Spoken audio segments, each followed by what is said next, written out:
เห็นหรือยังคะไหนคะชี้ให้ดูชิอะไรอยู่ตรงไหน อยู่ตรงนู่นโอ้โหตอนนี้เขากำลังขี่รถไก่ภูเขาไฟฟูจิเด้อพี่น้องมาอัดคลิปเลี้ยวแห่เบิงจ้า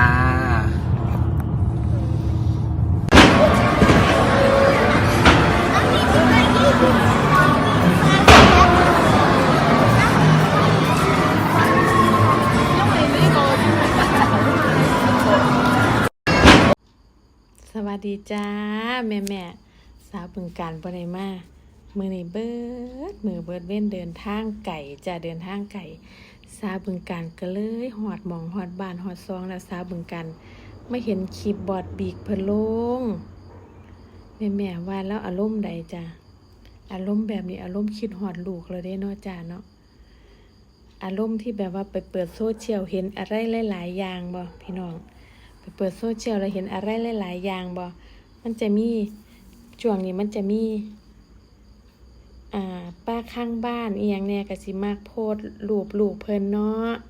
นั่งเรียนอยู่กับผู้ชายคนอื่นจังซี่นะ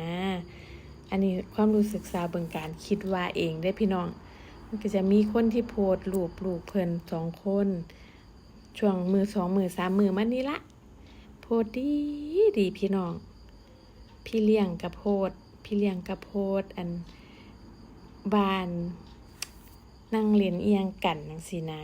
กับผู้ชายคนอื่นคันสิว่าบ่คิดหยังก็บ่แม่นเด้เนาะพี่น้องเนาะคนเป็นพ่อมันก็ต่ำใจอยู่เด้พี่น้องแม่นบ่คือจังเฮาเป็น FC นี่เฮาก็คิดว่าไม่น่าโพสต์หรอกแม่นบ่พี่น้องว่าบ่น่าโพสต์ดอกโพสต์จังซั่นมันโพสต์ประชดพ่อเขาโพสต์ใส่พ่อเขาบ่พี่น้องว่าโพสต์ให้พ่อเขารู้สึกบ่ดีโพสต์ให้พ่อเขาแบบเจ็บช้ำน้ำใจว่ามึงเป็นพ่อมึงกับมึงบ่ได้อยู่นำมีคนมาดูแลแทนมึงเด้ออีหยังประมาณนี้บ่สาวบึงการคิดเองบ่พี่น้องสาวบึงการคิดไปหลายโพดบ่แต่ว่าสาวบึงการรู้สึกจังซั่นแหมเนี่ยอุตส่าห์บ่ปากบ่เว้าได้พี่น้องมาเห็นผู้ใหญ่บ้านฟินแลนด์เพิ่นโพสต์รูปลูกเพิ่นตอนพาไปเที่ยวญี่ปุ่นแต่หลักๆเราก็สิคิดฮอดลูกเล่าหั่นน่ะเนาะพี่น้องเนาะแน่บ่ได้เห็นกันพ่อกับลูกเนาะแต่เฮาน่ะเห็นลูกเฮาอยู่ซุมื้อเฮายังคิดฮอดอันนี้เป็นเดือนเป็นดาวก็บ่ได้เห็นเนาะคือว่านั่นล่ะ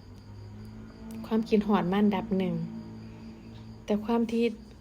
เห็นอีหยังบาดตาบาดใจคนเฮ็ดคนมักลงกวนนะลงแบบว่าลงให้เหลือใจ